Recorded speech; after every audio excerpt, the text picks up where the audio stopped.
সুন্নাত নাই শুধু দাওয়াতের মেহমান, সুন্নাত নয় শুধু খাওয়া শেষে মধুপান, আরো কিছু সুন্নাত আছে তুমি জানো কি? জানলেও জীবনে কখনো তা মানো কি? আরো কিছু সুন্নাত আছে তুমি জানো কি? জানলেও জীবনে কখনো তা মানো কি? সুন্নাত শুধু নয় মজলুম সহায়ক, সুন্নাত হুদে জালিমের প্রতিরোধ। সুন্নাত নয় শুধু নির্জন ধ্যানে যাওয়া, আর সুন্নাত হলো পাথরের আঘাত খাওয়া। মোহাব্বতে তার সুদিনের সাথী তুমি, মোহাব্বতে তার সুদিনের সাথী তুমি, দুর্দিনেও তার পাশে থাকো কি? আরো কিছু সুন্নাত আছে তুমি জানো কি? জানলেও জীবনে কখনো তা মানো কি? আরো কিছু সুন্নাত আছে তুমি জানো কি? জানলেও জীবনে কখনো তা মানো কি?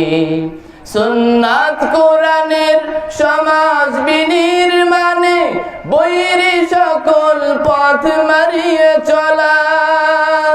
সুন্নাত দাওয়াতে দিনের পাশাপাশি, ইসলাম রক্ষায় হাতে তলোয়ার তোলা। সুন্নাত শুধু নয় নমনীয় আলাপন, সুন্নাত প্রয়োজনে হুঙ্কার গর্জন। সুন্নাত শুধু নয় মিশচরাতে যাওয়া, আর সুন্নাত হলো রাষ্ট্রনায়ক হওয়া। মোহাব্বত তার খালিদ ওমর আলী, মোহাব্বত তার খালিদ ওমর আলী, আবু বকরের মতো পাশে থাকো কি? আরো কিছু সুন্নাত আছে তুমি জানো কি? জানলেও জীবনে কখনো তা মানো কি? আরো কিছু সুন্নাত আছে তুমি জানো কি? জানলেও জীবনে কখনো তা মানো কি?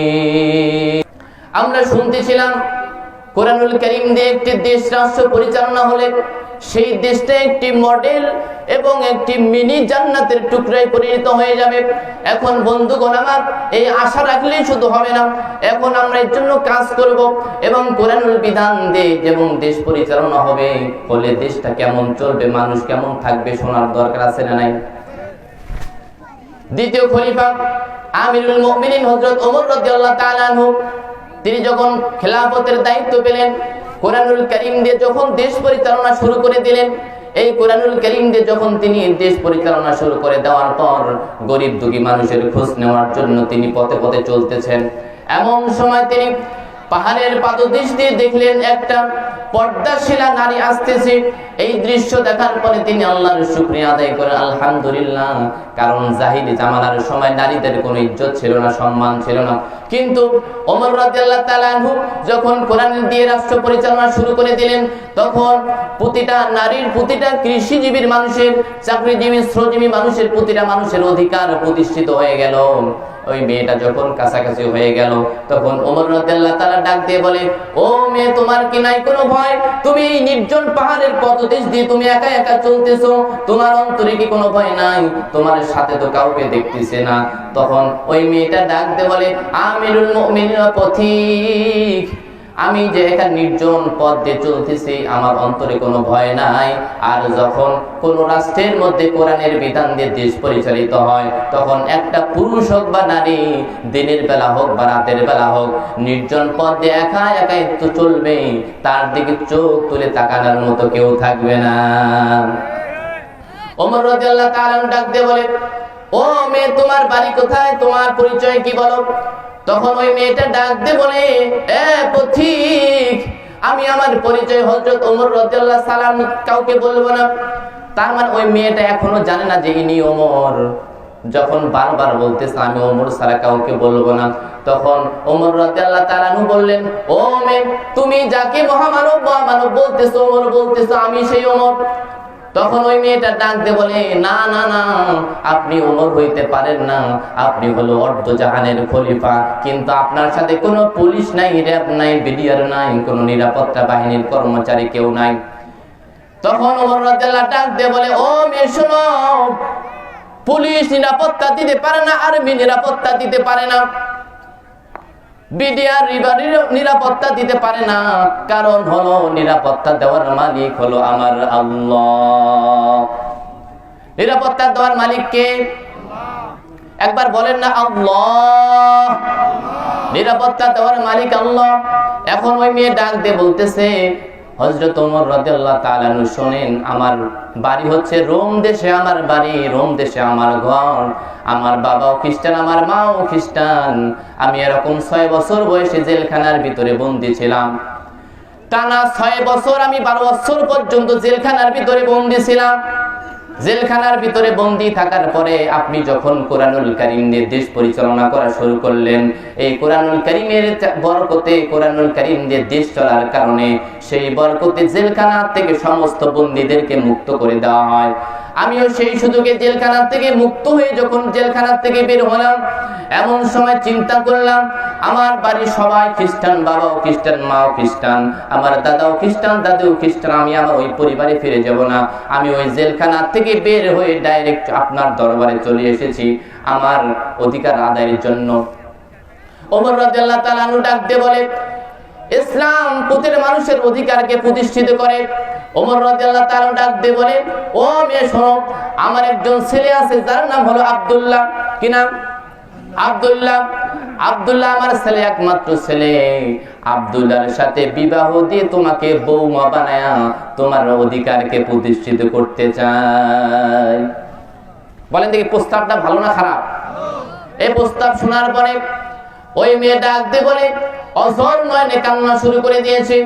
ওই মেয়ে বলতেছে, না না না না খলিফা, আমি আপনার ছেলেকে বিবাহ করতে পারবো না। তার কারণ হলো, আমি নিয়ত করেছি আমার যখন বিয়ের বয়সের উপযুক্ত হবে, আমি হোসাইন রাদিয়াল্লাহু তাআলা আনহু ছাড়া কাউকে আমি বিবাহ করতে পারবো না।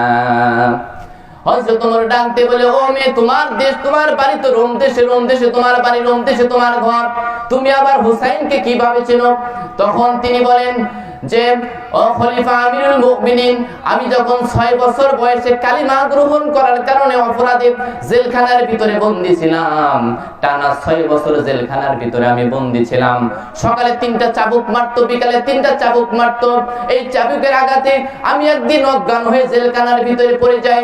অজ্ঞান অবস্থায় স্বপ্নে আমার সাথে আমার নবী, বিশ্ব নবী মুহাম্মদুর রাসূলুল্লাহ সাল্লাল্লাহু আলাইহি ওয়াসাল্লাম আমার সাথে সাক্ষাৎ করেন। ওই সময় তিনি আমার সামনে স্বপ্নে এসে সূরা হামিম সিজদার 30 নম্বর আয়াত আমার নবী তেলাওয়াত করে আমাকে শোনায়।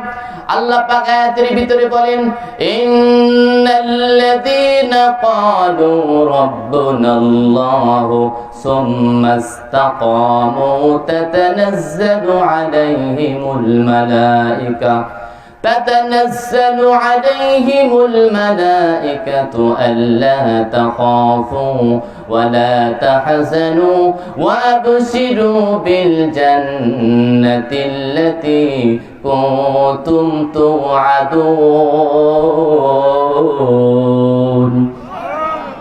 আল্লাহ পাক কুরআনুল কারীমের আয়াত নবীজি শোনাচ্ছেন, ও মেয়ে শোনো, ইন্নাল্লাযীনা ক্বালু রাব্বুনাল্লাহ, নিশ্চয় যারা বলে আমার রব আল্লাহ, এর উপর ইস্তেকামত থাকে, কায়েম থাকে, এই অবস্থায় যদি তার মওত হয়ে যায়, তখন মওতের সময় আল্লাহ পাক হাজার হাজার ফেরেশতা মওতের সময় নাজিল করে দেন, বলেন সুবহানাল্লাহ।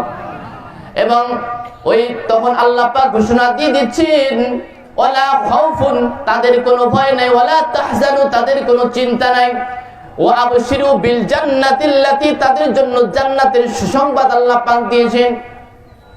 এই কথা শোনার পরে মেয়ে বলতেছে, নবী যখন আমাকে এই আয়াত তেলাওয়াত করে শোনালেন আমি খুশি হয়ে গেলাম, কিন্তু তারপরে নবীজিকে আমি বললাম, ইয়া রাসূলুল্লাহ, ইয়া হাবিবাল্লাহ, এটা তো আমি মারা যাওয়ার পরে পাবো, আমি কি দুনিয়ায় থাকাকালীন কোনো কিছুই পাবো না? তখন আমার আপনার নবী বলেন, ও মেয়ে, তুমি দুনিয়াতে কি পাইতে চাও? তখন ওই মেয়েটা ডাক দিয়ে বলেন, ইয়া রাসূলুল্লাহ, ইয়া হাবিবাল্লাহ, আমি যদি দুনিয়াতে বেঁচে থাকি, এমন অবস্থায় যদি আমার বিবাহের উপযুক্ত বয়স হয়ে যায়, আমি আপনার নাতি হুসাইনকে বিবাহ করতে চাই, বলেন সুবহানাল্লাহ। এজন্য ওই মেয়ে ডাক দিয়ে বলে, আমিরুল মুমিনিন, সেদিন থেকে আমি মনে মনে করেছি কামনা, যদি বিবাহের বয়স হয় তাহলে আমি হুসাইনকে বিবাহ করব, আপনার ছেলে আব্দুল্লাহকে বিবাহ করতে পারবো না। তখন আমিরুল মুমিনিন হযরত ওমর রাদিয়াল্লাহু তাআলা আনহু ডাক দিয়ে বলে, ও মেয়ে, একটু দাঁড়াও, জীবনে কোনোদিন ঘটকালি করি নাই, এই মাত্র তোমার বিয়ের ঘটকালি করতে আমি রাজি আছি। অর্ধ জাহানের খলিফা